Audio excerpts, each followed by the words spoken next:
Understanding Iceberg Collision, a guide for English language learners. Hello, everyone. Welcome to our English language learning channel. Today, we're going to explore the phrase, iceberg collision.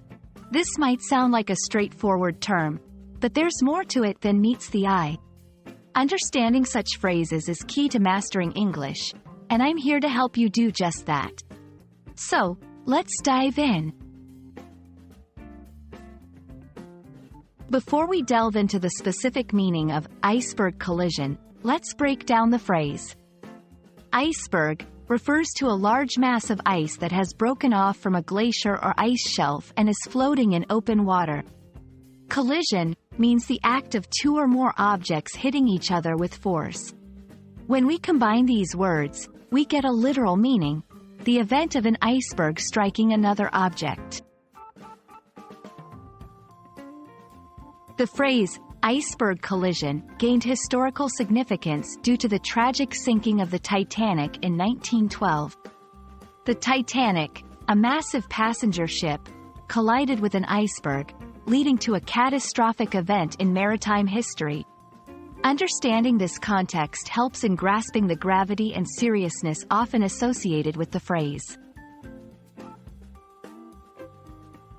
Iceberg collision can also be used metaphorically to describe a situation where a person or organization encounters an unexpected and significant problem. For example, a company facing sudden financial trouble could be described as having an iceberg collision. Let's see how this phrase is used in sentences. 1. The expedition team prepared for the possibility of an iceberg collision in the Arctic waters. 2. Nobody anticipated the project's failure. It was like an iceberg collision. I hope this video has helped you understand the phrase, iceberg collision. Remember, English is full of phrases that can be taken literally or metaphorically.